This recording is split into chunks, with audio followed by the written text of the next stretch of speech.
En primer lugar, vamos a hablar de lo que es el flujo magnético. El flujo magnético, pues, es la cantidad de líneas de inducción que atraviesan una superficie. Para que nos entendamos, nosotros tenemos un campo B con sus líneas de inducción, ¿vale? En lugar de verlo como cruces y puntos, vamos a verlo así. Y entonces luego tenemos aquí una superficie. Entonces, la idea es cuántas de esas líneas atraviesan esa superficie. No es lo mismo que la superficie y las líneas sean perpendiculares, no es lo mismo que la superficie y las líneas sean paralelas. Atención, aquí es un detalle importante. Esta superficie se supone que no tiene grosor, ¿vale? Es una superficie, no tiene grosor, es nada, es un concepto.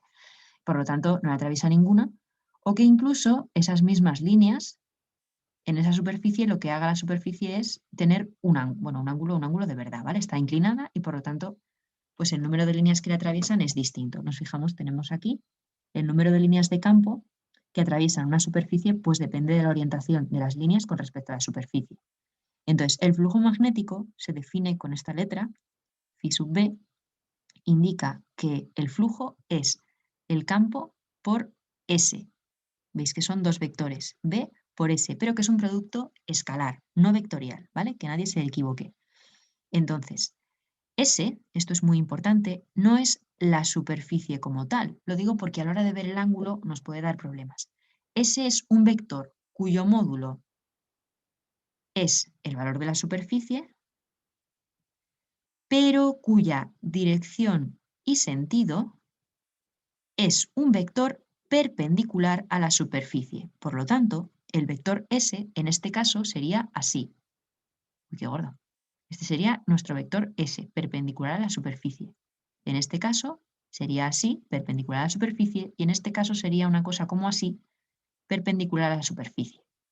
Bien, entonces, lo que nos tenemos que dar cuenta es que para hacer el producto escalar no usamos el seno, sino el coseno. Por lo tanto, sería B por S por el coseno del ángulo alfa que formen el vector S con el vector campo B.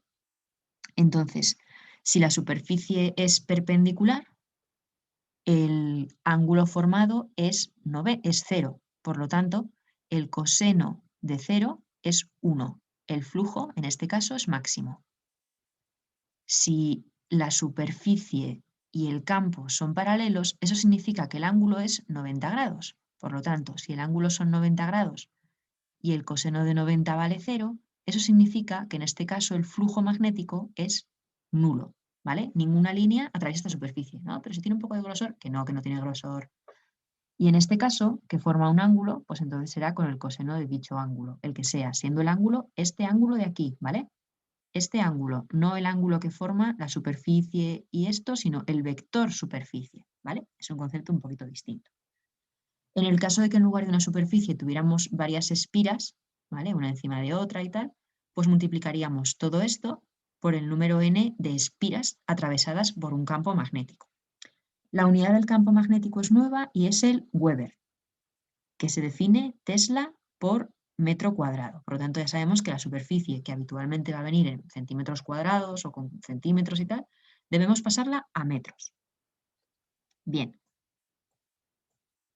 La ley de Lenz es una ley que quizás es un poquito complicada de entender y más aún en una pantalla, porque no hay tres dimensiones, ¿vale?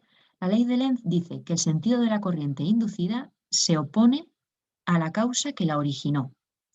Bien, habíamos visto que si metíamos un imán en una bobina conectado a un galvanómetro, a un amperímetro, se generaba corriente eléctrica y que no era lo mismo meter el norte que sacarlo, meter el sur que sacarlo, que la corriente iba en un sentido o en otro. Eso tiene cierta lógica. Bueno, tiene mucha lógica, no cierta. Vamos a ver qué lógica tiene.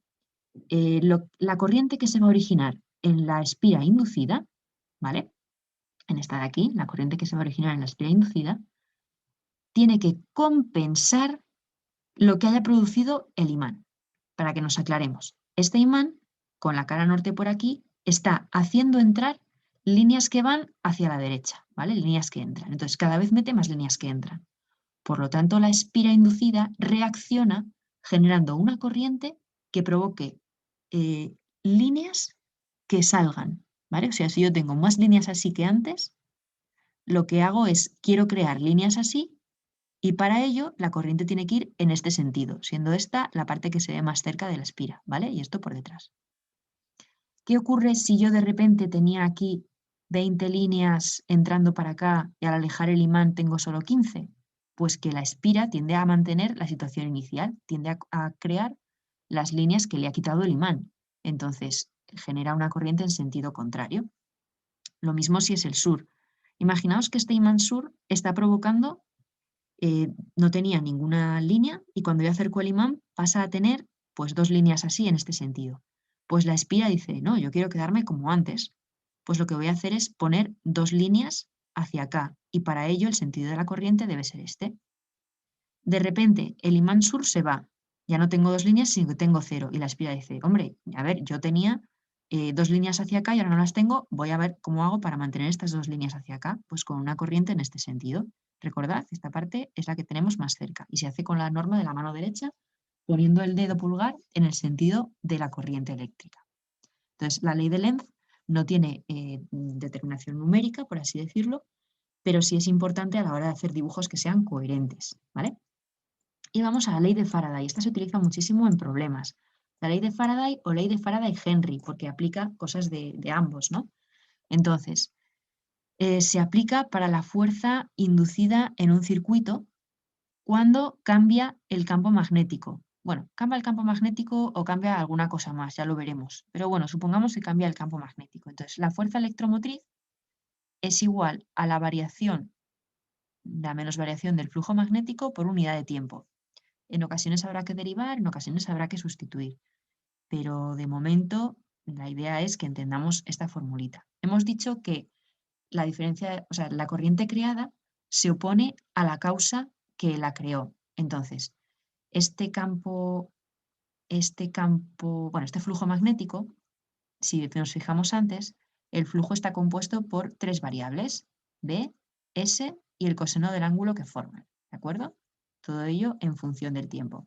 Si cambia una de estas 3 variables, eso significa que va a haber un cambio en el flujo. Por lo tanto, el cambio en el flujo a lo largo del tiempo va a generar una fuerza electromotriz, ¿vale? Es como lo de los molinos de viento, que solo cuando las aspas se mueven y dentro tiene unos imanes gigantes y una bobina, solo cuando las aspas se mueven se están produciendo cambios en el campo magnético y por lo tanto se está generando electricidad. Pues aquí lo mismo. Si cambia el campo porque aumenta o disminuye, hay cambio del flujo magnético, hay fuerza electromotriz. Si cambiamos la superficie, en este caso tenemos esta superficie y la estamos ampliando, pues entonces también hay cambio tal. Y ya veremos este caso, que es el que se aplica en los generadores, ¿de acuerdo? Entonces, a ver, no van a cambiar los 3 a la vez, solo cambia uno cada vez y lo hace a lo largo del tiempo o en un intervalo de tiempo o en un instante. Ya veremos cómo se hacen los problemas en función de la situación. En la página siguiente es donde encontramos las causas de variación del flujo magnético, que simplemente es fijarnos en la formulita. O bien porque se modifica el campo magnético, que aumenta o disminuye. O bien porque cambia de una manera o de otra la superficie atravesada por el campo magnético, pues una espira que se estira, o que cambia de forma, o que crece, o que se cierra. O bien modificar el ángulo. Para modificar el ángulo, imaginaos que aquí están las aspas del molino de viento. Tenemos 2 imanes. A ver, luego este imán sigue aquí y tiene un trozo norte y este imán sigue aquí y tiene un trozo sur. Nadie se piense nada raro. ¿Vale? Entonces aquí se está generando un campo magnético continuo. Entonces lo que yo hago es tener aquí una espira y cuando la giro, el ángulo que forma esta espira, bueno, el vector S de la espira con este campo, va cambiando. Por lo tanto, se genera una corriente eléctrica. Cualquiera de estas 3 cosas está provocando una variación en el flujo magnético que hace aparecer la corriente y, por lo tanto, una fuerza electromotriz.